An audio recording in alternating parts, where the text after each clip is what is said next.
Next point है 11वां, take deep breath.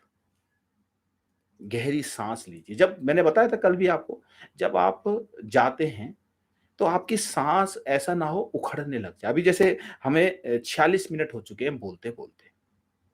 अब यही अगर मुझे 1 घंटा, 2 घंटे, 3 घंटे बोलने हैं और मेरी ब्रीथ या मेरी सांसें चढ़ने लग जाए, मैं थक जाऊं, तो कैसे इम्पैक्ट पड़ेगा लोगों पे।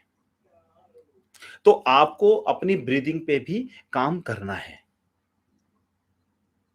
अगर आपकी सांसें नहीं चढ़नी चाहिए, अगर आपको ज्यादा बोलना पड़ा, बहुत सारे लोग तो 5-10 मिनट में ही थक जाते हैं।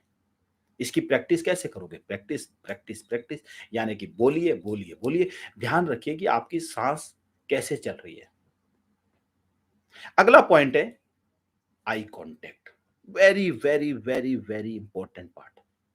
अगर आप अच्छे पब्लिक स्पीकर बनना चाहते हो, अगर आप अपनी पब्लिक स्पीकिंग को नेक्स्ट लेवल पर ले जाना चाहते हो, तो दोस्त आपको आई कांटेक्ट करना ही पड़ेगा। आपको ऐसे-ऐसे बात नहीं करनी कि मैं ऐसे खड़े होके इस तरीके से बात कर रहे हैं और आई कांटेक्ट कर ही नहीं रहे, घबरा रहे हैं, डर रहे हैं। तो दोस्त फिर आप लोगों से कनेक्ट नहीं हो पाएँगे। आई कांटेक्ट पब्लिक स्पीकिंग में मस्ट है। आँखों में आँखें डाल के बात कीजिए। और ऐसा ही नहीं कि एक शख्स को देख के ही बात किए जा रहे हैं, पूरी प्रेजेंटेशन में एक को देख रहे हैं, नहीं। इधर देखिए, इधर देखिए, इधर देखिए, उधर देखिए, उधर देखिए, लोगों से कनेक्ट कीजिए।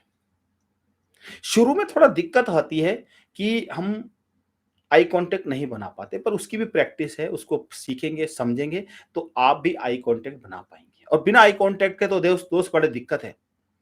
नेक्स्ट पॉइंट है मूव अराउंड। कभी भी जब आप स्टेज पे हो, तो ऐसा ना हो कि आप बस एक जगह पे खड़े होके सावधान की पोजीशन पे ही पूरी स्पीच बोल दी आपने, नहीं।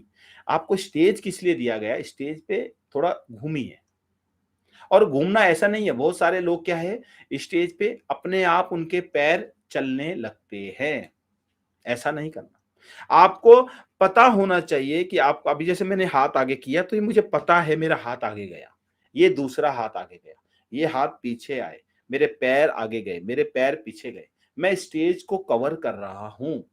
स्टेज पे थोड़ा स्टेज को अपना स्टेज क्योंकि काफ़ी बड़ा होता है, उसको कवर कीजिए। एक ही जगह पे खड़े होके स्पीच मत दीजिए। कई बार पोडियम होता है वो एक अलग बात है। कई बार पोडियम होता है और उस माहौल की ये मतलब कंडीशन होती है कि आप स्टेज पे नहीं जाएँगे, आप पोडियम पे खड़े होके ही बोलना है। तो आप पोडियम पे खड़े होके बोलिए, पर ऐसा भी नहीं कि पोडियम पे ऐसे बिल्कुल झुक गए हैं। पोडियम से थोड़ा दूर होके आराम से बात कीजिए। मतलब मूव करते रहिए। तो हमें क्या है कि एक ही जगह पे खड़े होके स्पीच नहीं देनी, हमें घूमते रहना है, मूव अराउंड। नेक्स्ट पॉइंट है अल्टर योर टोन। इसका मतलब क्या है?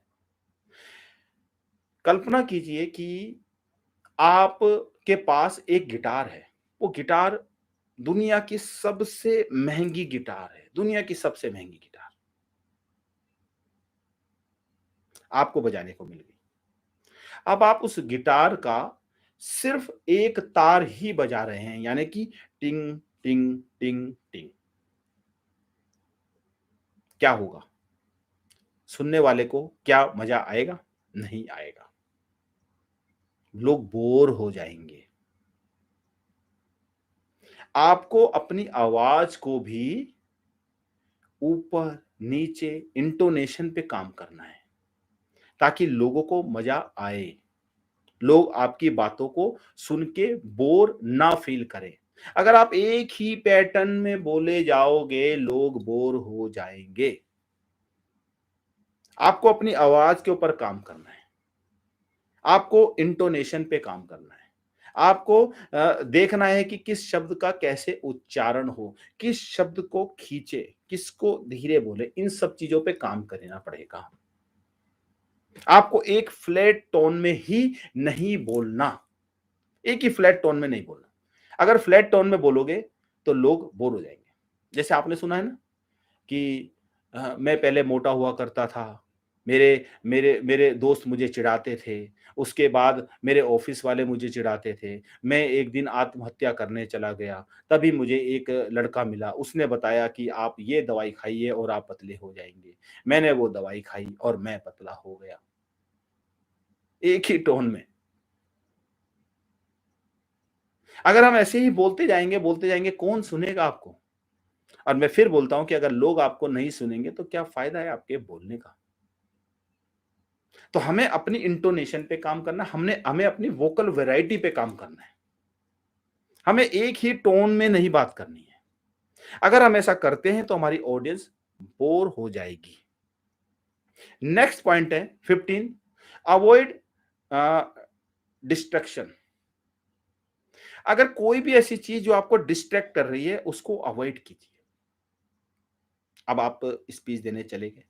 अब कोई ऐसी चीज़ है जो आपको बार-बार डिस्टर्ब कर रही है, डिस्ट्रैक्ट कर रही है अपने कंटेंट से या दूसरी चीज़ से, तो आप उसको अवॉइड कीजिए, उसके अंदर मत घुसिए। जैसे कोई ऑडियंस में कोई है जो आपको बार-बार कुछ इस तरीके से बोल रहा है या आपकी स्पीच को नहीं सुन रहा है या वो उठ के जा रहा है या कुछ भी है, तो उनको अवॉइड कीजिए क्योंकि ये सब चीज़ें तो होगी। अगर आप उनको देख के नर्वस फ़ील करने लगोगे तो मामला गड़बड़ हो जाएगा दोस्त। तो इसलिए आपको कुछ चीज़ें साइड में रखनी पड़ेगी। अगर आप अच्छे पब्लिक स्पीकर बनना है, तो आपको थोड़ा-सा अवॉइड करना भी सीखना पड़ेगा। जब आप अवॉइड करोगे ये सब चीज़ें, कोई भी चीज़, ऐसी चीज़ जो आपको डिस्ट्रैक्ट कर रही है, आपके कंटेंट को डिलीवर करने में, आपको आपकी बॉडी लैंग्वेज खराब हो रही है, आपको कुछ भी दिक्कत कर रही है, सपोज़ करो आपके यहाँ को बस कोई भी बात ऐसी हो सकती है ऑ ऑन द स्टेज प्रेज़ेंटेशन में कि वो चीज़ आपको बॉदर कर रही है, आपको दिक्कत दे रही है, तो आपको अवॉइड करनी है ये सब चीज़ें और नेक्स्ट प्रेज़ेंटेशन में ध्यान रखना है कि अगर आपकी तरफ से गलती है, तो नेक्स्ट प्रेज़ेंटेशन में ध्यान देना है कि वो गलती ना हो। अगर दूसरी तरफ की गलती है, तो उसको भी आपको नज़रअंदाज करना है। क्योंकि अगर आप नज़रअंदाज नहीं करेंगे, तो दोस्त बड़ी दिक्कत हो जाएगी। अगला पॉइंट है बी टाइमली विद डिलीवरी। आपने बोला है 1 घंटे की स्पीच। इस पे तो हम इतना काम कराते हैं अपने क्लब के अंदर, जो हर हफ्ते एक हमारा प्रेज़ेंटेशन होती है, एक स्पीच कॉम्पिटिशन होता है, उसमें टाइम पे ही काम कराते हैं क्योंकि टाइम इज़ मोर इम्पोर्टेंट। आपको मिला है 1 घंटा, तो आपको 1 घंटे के अंदर ही अपनी स्पीच को फिनिश करना है। अगर आप 1 घंटे में स्पीच को फिनिश नहीं कर पाएँगे, तो फिर गड़बड़ है। या फिर आपको पूछना पड़ रहा है कि टाइम क्या हुआ है? कितना टाइम बचा? आपने देखा होगा ना, बहुत सारे लोग प्रेज़ेंटेशन देते-देते ऐसे पूछते हैं कि 9 बज रहे हैं, अभी कितना टाइम बचा है? कोई बताएगा? कितना टाइम बचा है? दोस्तों मैं कहता हूँ ये ब्लंडर है। ये अगर आप स्पीकर हो तो ये आपकी रिस्पॉन्सिबिलिटी है कि आपको टाइम का पता होना चाहिए। आपको क्यों ज़रूरत पड़ रही है किसी से पूछने की कि टाइम क्या हुआ है? आप इसको चेक कीजिए और अपनी डिलीवरी या अपनी जो प्रेज़ेंटेशन है उसको टाइम पे कंप्लीट कीजिए। अदरवाइज़ बड़ी दिक्कत है। अगर आप टाइम पे कंप्लीट नहीं कर पाएँगे तो क्योंकि टाइम का पब्लिक स्पीकिंग में बहुत बड़ा रोल है। भाई पब्लिक स्पीकिंग मैंने स्टार्टिंग में बताया था होती क्या है? आपको कोई भी बात एक स्ट्रक्चर वे में विद टाइम बोलनी है। एक स्ट्रक्चर वे में बोलना है और विद इन टाइम खत्म करनी है। इसी को तो कहते हैं पब्लिक स्पीकिंग। अब आप 10 मिनट बोला, आप बोले जा रहे हो, बोले जा रहे हो। हमारे पास कई सारे स्टूडेंट आते हैं, वो बहुत अच्छा बोलते हैं, पर उनकी ये प्रॉब्लम होती है कि उन्हें स्टॉप होना नहीं आता। बोलते जाते हैं, बोलते जाते हैं, बोलते जाते हैं, बोलते जाते हैं और बोलते जाते हैं। अगर ऐसे बोलते जाएँगे और हमारे को अपने पे स्टॉप नहीं करना आ रहा, तो कैसे करेंगे? तो हमें जो है टाइम का पक्का होना है। चंद्रपाल जी इस जो शुरू में आपने भी जब जॉइन किया था तो टाइमिंग की दिक्कत रहती थी या नहीं रहती थी, पर उसके बाद धीरे-धीरे करके आपकी टाइमिंग में भी ज़बरदस्त फ़र्क आया। बिल्कुल स्पीच आप बिल्कुल टाइम पे देते हैं। और भी बहुत सारे स्टूडेंट हैं जैसे पूरन चौहान जी भी बहुत अच्छे करते हैं। नासिर अंसारी जी के टाइम के ऊपर बहुत अच्छा काम किया इन्होंने। और बिल्कुल टाइम पे अपनी फिनिश कर देते हैं। तो आपको टाइम पे बिल्कुल ध्यान देना है। अदरवाइज़ होगा क्या, अगर आप अपने टाइम पे ध्यान नहीं देंगे, हो सकता है आपको मिले हैं 1 घंटा और आपका आधा घंटा में आपने पूरी की पूरी स्लाइड बता दी। अब क्या करोगे आधे घंटे? और मैं आपको दोस्त बता दूँ, अगर आप स्टेज पे हैं और 1 मिनट आपको चुप रहना पड़ गया, वो 1 मिनट आपको 1 घंटे से ज़्यादा लगेगा। तो इसलिए ये गलती बिल्कुल मत कीजिए।